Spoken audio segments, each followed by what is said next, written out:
My mother-in-law was laughing as my wife signed the divorce papers. "We're getting half of your money." I let out a laugh and showed her my bank account. $30. Then I showed her my mother's bank account. This was what they wanted. They nearly fainted. "My name is Guillermo Vega. I'm 45 years old. I own an import-export company, which I built from scratch starting when I was 28. I began by importing electronics, working out of a small warehouse, doing everything myself, contacting suppliers, negotiating prices, handling logistics, even loading boxes. 17 years later, my company had offices in 3 countries, 50 employees, and was generating $8 million in annual revenue. Personally, my net worth was approximately $4 million between cash, investments, and properties. I lived well, a big house, a luxury car, vacations, but I lived alone. I had relationships in my 30s, but they always ended the same way. The women would get bored of me working so much. They wanted attention that I couldn't give because I was building my empire. Eventually, they would leave me for men with more free time, even if they had less money.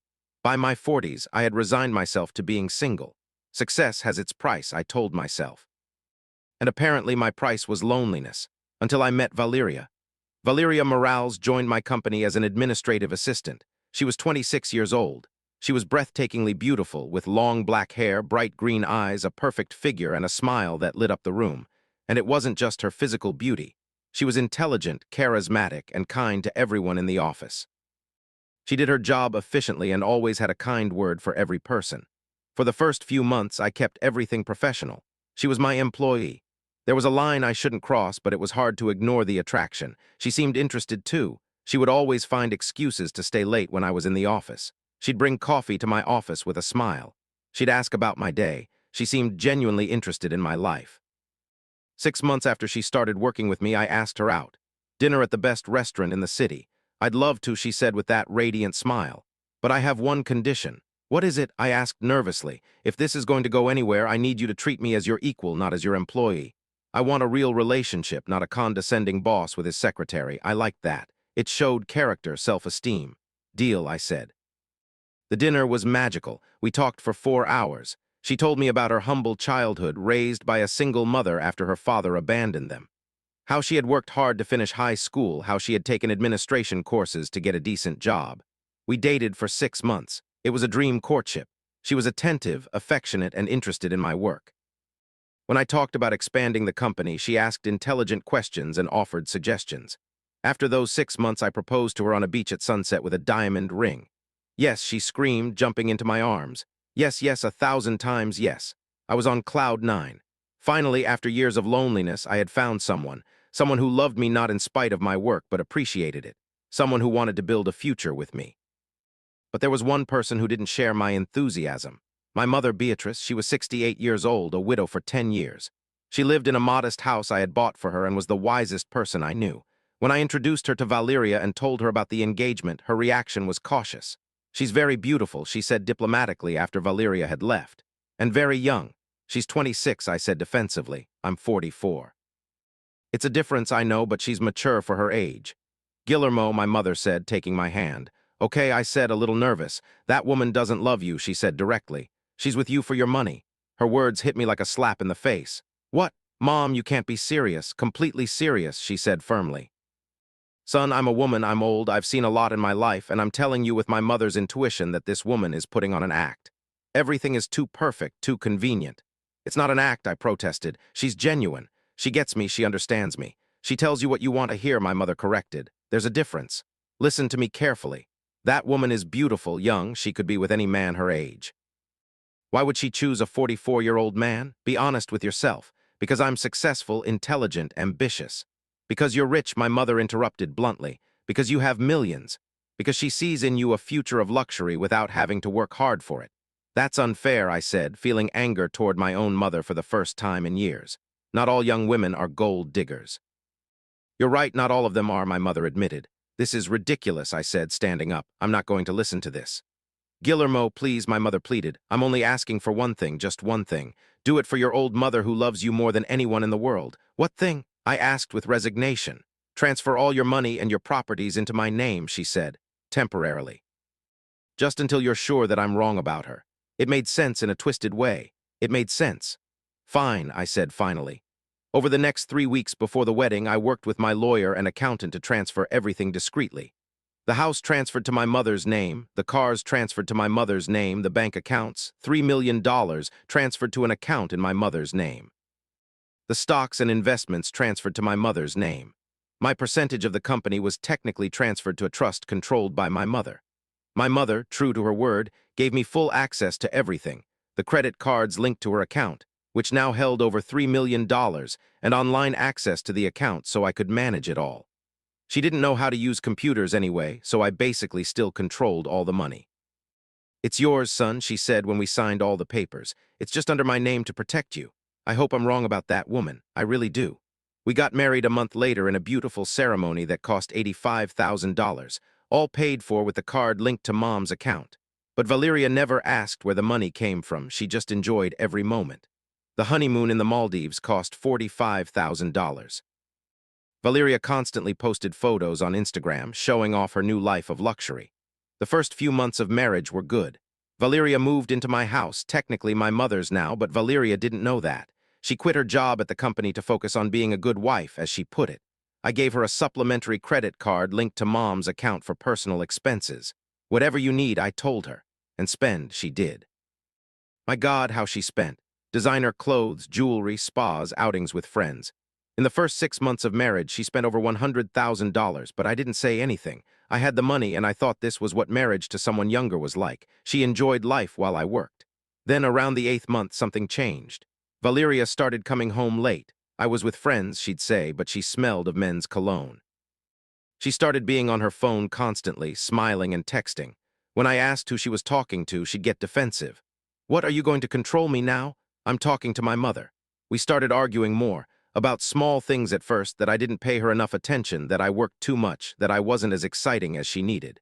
"You knew I worked a lot when you married me," I said during one fight. "I thought you would change," she retorted. "I thought you'd want to spend more time with your wife, but you prefer your company." By the 10th month, the arguments became more intense. She started sleeping in the guest room. We barely spoke. And then, just before our first anniversary, the final blow came. "I want a divorce," she said one night during dinner. I froze, though a part of me had seen it coming. "Why?" "I've met someone else," she said, devoid of emotion. "Someone younger, more attentive, who actually makes me happy. I married you too quickly. It was a mistake." "How long have you been with him?" I asked, my voice surprisingly calm. 3 months, she admitted. "It's better you know. I don't want to lie to you anymore, so let's get a divorce and go our separate ways."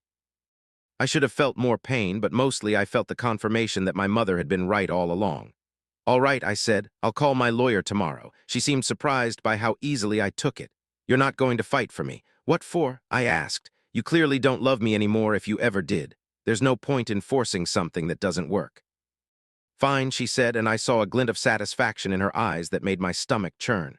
2 weeks later, we were in the lawyer's office to sign the divorce papers. Valeria arrived with her mother, Marta, whom I had never liked. She had always been cold to me, only friendly when she needed something.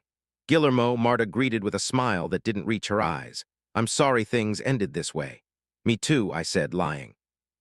The lawyer presented the documents. Since we have been married for less than a year, the division of assets would be simple.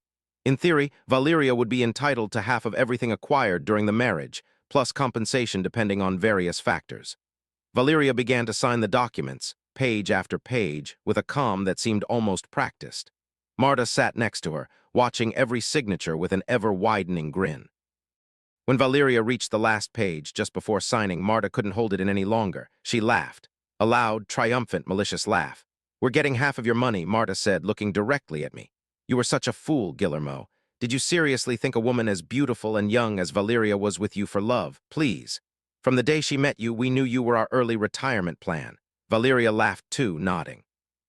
"Sorry, Guillermo, but Mom's right. You're old, boring, and the only interesting thing about you is your money.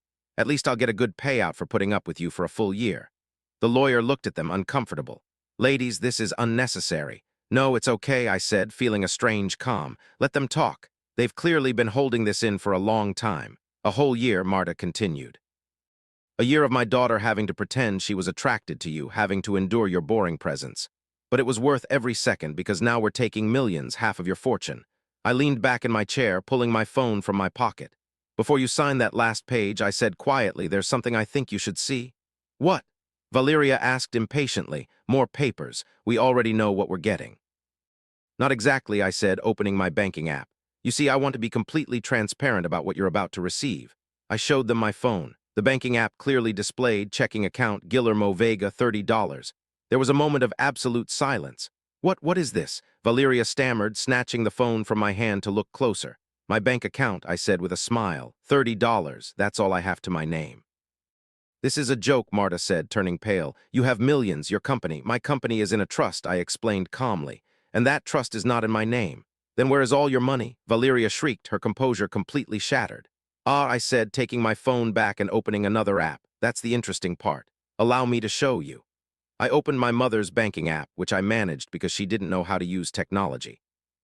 I turned the screen toward them. Checking account Beatrice de Vega, $3,847,392.15. The look on their faces was priceless. Valeria went as white as a sheet. Marta grabbed the desk as if she were about to faint. This was what you wanted, wasn't it? I asked with venomous sweetness.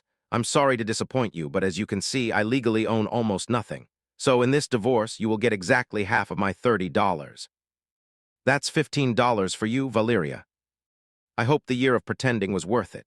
This isn't possible. Valeria screamed, that money is yours. It has to be yours. No, I said simply, that money belongs to my mother. It's in her account, in her name, and it's been there since before we were married. The house you lived in is also hers. The cars are hers. Everything you spent this year, you spent with my mother's money, which she generously allowed me to use. This is fraud. Marta yelled, you transferred everything to avoid the divorce. Incorrect, my lawyer intervened with a smile. Mr. Vega didn't transfer anything to avoid the divorce because the transfers were made before the marriage. They are all dated 3 weeks before the wedding and were completely legal. Everything is documented. Why? Valeria whispered, tears of rage in her eyes. Why would you do that? Because my mother warned me about you, I said simply. Before the wedding, she told me you only wanted my money, that you were a gold digger. I didn't fully believe her, but I trusted her instinct, so I took precautions. And it turns out she was right about every single thing. I spent a year with you. Valeria shouted, a whole year, you owe me. I owe you nothing, I said coldly. You had a beautiful place to live for free food, a credit card you spent without limits. Trips, jewelry, designer clothes, I'd say you've already received plenty. And now you'll receive your $15 and you can get on with your life. I want to cancel the divorce, Valeria said desperately. I'm not signing. Too late, my lawyer said. You've already signed all the previous pages. Only your final signature on the last page is missing, but the others are already legally binding. And Mr. Vega has already signed everything. The divorce will proceed with or without your final signature. Marta had sat down, her face still pale, staring into space. We lost, she muttered. A whole year we lost. You didn't lose anything, I said. You tried to steal. You planned this from the beginning. My mother saw it from day one, and thanks to her, you leave with nothing, while I keep everything I worked 17 years to build. Valeria signed the last page with a trembling hand. There were no more smiles, no more mockery, only the bitter realization that her plan had completely failed. In the following weeks, I heard from acquaintances what had happened to Valeria and Marta. Without the millions they were expecting, Valeria had to find a job. She landed a position as a receptionist at a dental clinic, earning $1,800 a month. The young and exciting boyfriend disappeared the moment he learned there was no divorce settlement.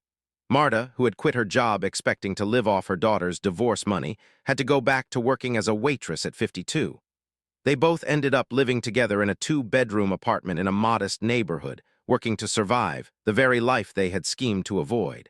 I didn't feel bad. It felt like justice. 6 months after the divorce, with everything legally finalized, I transferred everything back into my name. The house, the cars, the money, the investments, it all came back to me. My mother kept telling me, someday you'll find someone real, son, someone who loves you for who you are. But honestly, I wasn't sure I wanted to look again.